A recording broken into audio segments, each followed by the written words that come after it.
আসসালামু আলাইকুম। আমরা জানি আজকে ইন্ডিয়া পাকিস্তানের উপরে একটা সার্জিক্যাল স্ট্রাইক চালিয়েছে। মূলত এটা গত 22শে এপ্রিল ভারত নিয়ন্ত্রিত কাশ্মীরে পেহেলগামে পর্যটকদের উপরে একটা সন্ত্রাসী হামলা হয়, যেখানে 26 জন নিহত হয়। এই দুঃখজনক ঘটনা আমরা এটাকে কন্ডেম করি। ভারতের দাবি তারা যে 4 জনকে সন্দেহ করছে তাদের মধ্যে 2 জন পাকিস্তানের নাগরিক। ইন্ডিয়ার উচিত ছিল সুস্থ তদন্ত করে ঘটনার রহস্য বের করা। কথিত আছে পাকিস্তানের সাথে যুদ্ধ বাঁধাতে মোদি নিজেই ফলস ফ্ল্যাগ এই অপারেশন ঘটিয়েছে। তাই তদন্ত পথে না যেয়ে শুধুমাত্র সন্দেহের প্রেক্ষিতে 2 সপ্তাহের মাথায় পাকিস্তানের ভেতরে এয়ার স্ট্রাইক চালালো ইন্ডিয়া, যা ইন্ডিয়ার মতো একটা দেশের জন্য শোভনীয় নয়। অবশ্য মোদির মতো প্রধানমন্ত্রী, বিজেপির মতো দলের কাছ থেকে কমন সেন্স আশা করা বোকামি।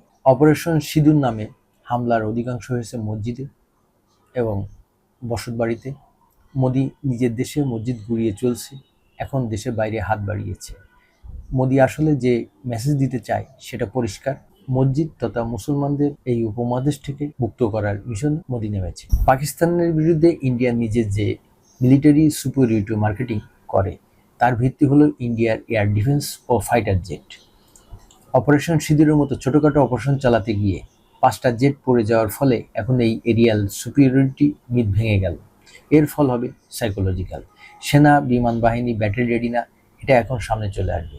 মোদি বিহারের ইলেকশনে জিততে গিয়ে ভারত পাকিস্তান যুদ্ধ লাগিয়ে ফেলেছে, একথা এখন আস্তে আস্তে হলে উঠবে।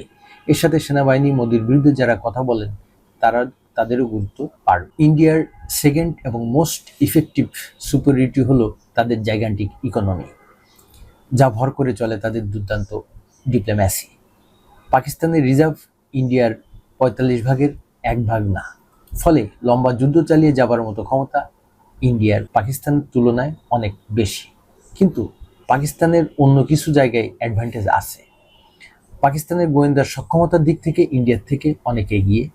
একজন সাবেক ইন্ডিয়ান সেনাপ্রধান পর্যন্ত হত্যার অভিযোগ আছে আইএসের বিরুদ্ধে। পাকিস্তান ভালোভাবেই জানতো কি হতে যাচ্ছে, ফলে তারা ইন্ডিয়াকে হামলা করতে দেয় এবং সুযোগের সদ্ব্যবহার করে। পাশাপাশি ইন্ডিয়ান ওয়াটার ম্যানেজমেন্ট প্রজেক্ট, সিন্ধু নদ ও অন্যান্য নদীর ব্যবস্থাপনার উপর নিজেদের হামলার লেজিটিমেসিও তৈরি করে ফেলল। যুদ্ধের সময় ডিপ্লোম্যাসি সবসময় যুদ্ধের ফল নির্ধারণে গুরুত্বপূর্ণ ভূমিকা রাখে। এই যুদ্ধ 2015 সাল থেকে 2022 সালের মধ্যে হলে ইন্ডিয়ান ডিপ্লোম্যাসির সামনে পাকিস্তান দাঁড়াতে পারত না। কিন্তু 2025 সালের বাস্তবতা ভিন্ন রকম।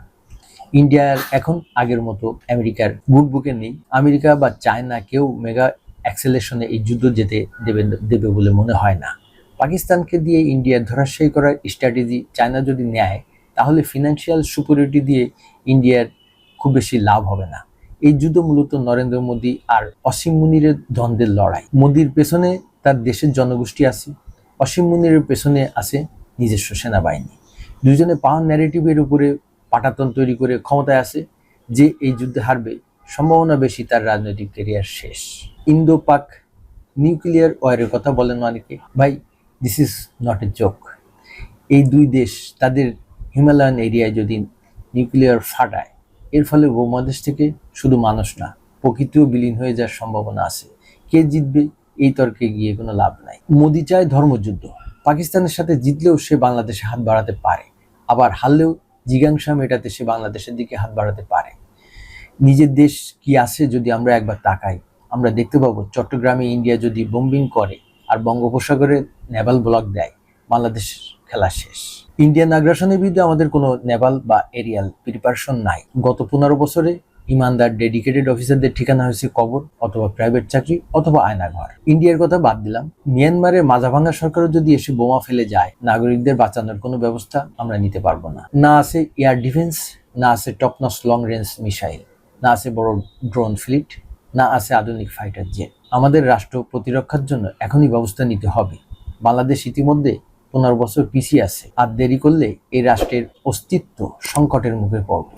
সুতরাং এখনই আমাদের সময় আমাদের সেনাবাহিনী, নৌবাহিনী এবং বিমান বাহিনীকে আপগ্রেড করা। ধন্যবাদ সাথে থাকার জন্য। ভালো থাকবেন, সুস্থ থাকবেন। আল্লাহ হাফেজ।